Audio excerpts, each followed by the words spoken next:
Hello friends, আমি রিমা চলে এসেছি নতুন একটা ভিডিও ব্লগ নিয়ে। কি ভিডিও? আইবুড়ো ভাতের রান্না। একদমই তাই, আইবুড়ো ভাতের রান্না করব আজকে আমি। বাবা, বলতে হবে না, আমি সব পারি, কিন্তু সব পারার মধ্যেও কিছু পারি না, আর সেটা দেখতেই পাবেন।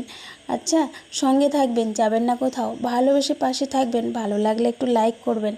আর এই যেই দেখতে পাচ্ছেন, আমি রান্না করছিলাম, রান্না করতে করতে মানে ঘুগনি রান্না করছিলাম, তারপর লুচি হবে।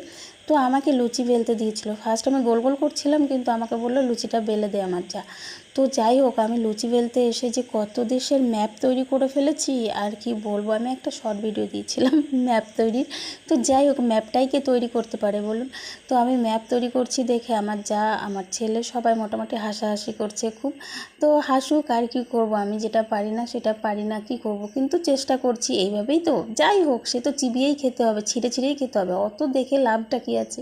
তবুও আমি আর বেলতে পারলাম না, আমার শাশুড়ি পরে বেলেছে। কারণ অন্য লোক খাবে তো, নিজেরা খেলে ঠিক আছে, নিজেদের ব্যাপার আলাদা, অন্য মানুষ খাবে। তো যাই হোক, ওইখানে আর হলো না, ওইখানে শাশুড়ি করলো, আর এইখানে আমি চলে এলাম। এইখানে এসে আমি এবারে রান্নার সব ব্যবস্থা, মানে ভাজাভুজি, তরকারি, মাংস সব করছি।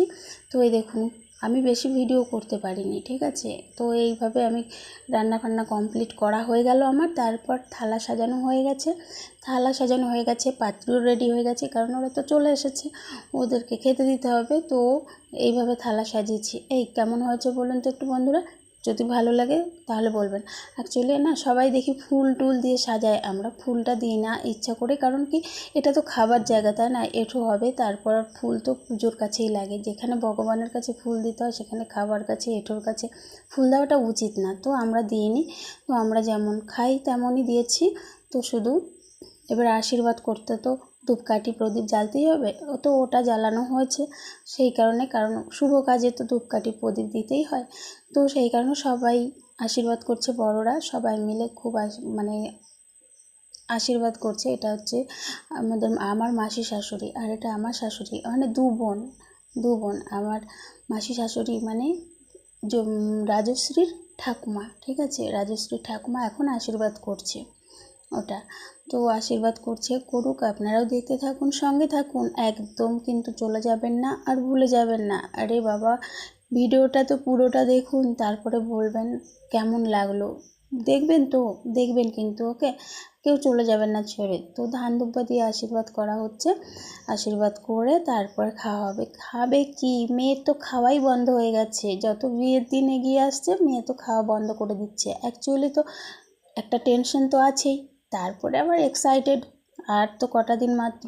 তো এই সবের জন্য ওর খাওয়া দাওয়া অ্যাকচুয়ালি বন্ধ হয়ে গেছে। তবু সবাই বলছে খেতে, না খেলে কি করে হবে, শরীর খারাপ হয়ে গেলে তখন কি হবে, তাই না। তো এইভাবেই চললো আশীর্বাদের পর্ব, সবাই মিলে আশীর্বাদ করলো, সবাই অনেক অনেক আশীর্বাদ দিল, সবাই ভালো লাগলো, সবাই ভালো দাঁড়িয়ে দেখলো, আমাদের মেয়েরাও দেখলো, সবাই খুব খুশি।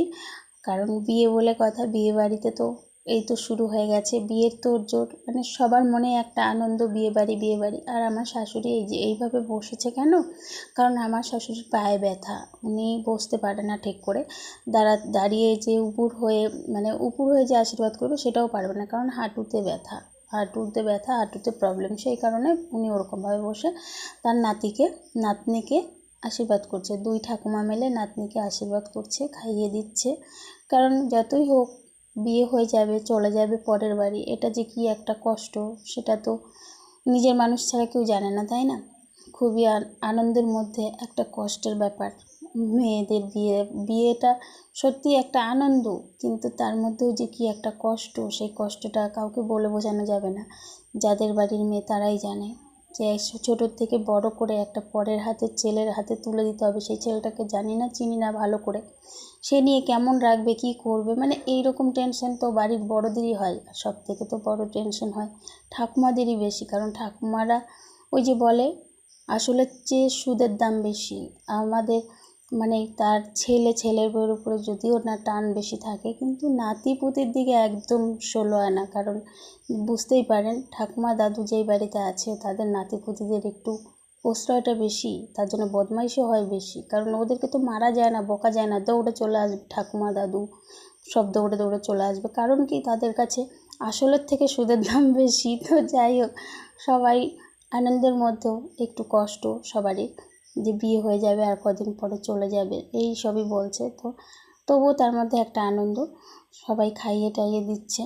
আর তারপরে বলুন বন্ধুরা, ভিডিওটা কেমন লাগছে। আমি না ভয়েসগুলো সব মিউট করে দিয়েছি, কারণ এখানে দেখুন, এখানে তো অনেক অনেক মানুষ আছে, এবারে সবাই এক একজন এক এক রকম বলছে, এক একটা কথা হচ্ছে, তার মধ্যে তো ভালো মন্দ সব মিশিয়ে থাকে, তাই না? তার জন্য আমি সব ভয়েসগুলো মিউট করে দিয়েছি, মানে মিউট করে আমি নিজের ভয়েসে বললাম। তো ওদের সবাই খাওয়া দাওয়া করে অনেক রেস্ট ফেস্ট নিয়ে এবারে বিকেল হয়ে গেছে, ওরা বেরিয়ে পড়েছে, মাসি শাশুড়ি, আমার ওইটা মাসতুতো ননদ, সবাই বেরিয়ে পড়েছে। এবার ওরা বাড়ি চলে যাবে। তো গাড়িটা আমাদের বাড়ির পাশে আসেনি, কারণ কি ওই যে ওই রাস্তাটা এই যে যাচ্ছে, আমার একটা ভাগ্নি হয়, তো টাটা দিচ্ছে, মানে ওটা ভাগ্নি টাটা দিচ্ছে, বাই বাই দিচ্ছে, সবাই চলে যাচ্ছে। মনটা খারাপ হয়ে যাচ্ছে, কারণ সারাদিন খুব একটা আনন্দের মধ্যে ছিলাম, আনন্দের মধ্যে কেটেছে, তো এখন চলে যাচ্ছে। তো গাড়িটা ওই রাস্তায় দাঁড়িয়ে আছে, কারণ এই মাটির রাস্তাটা আমাদের বাড়িতে ঢুকতে গেলে একটু মাটির রাস্তা পার হতে হয়, ওটা ভীষণ কাদা হয়ে গেছে বৃষ্টির জন্য, গাড়িটা ঢুকবে না, সেই কারণে গাড়িটা ওই রাস্তাতেই দাঁড়িয়ে আছে, ফাঁকা রাস্তায়। তো ওইখানে একটুখানি হেঁটে যেতে হবে। দেখুন আকাশে কীরকমভাবে মেঘ ধরে আছে, সারাদিনই বৃষ্টি।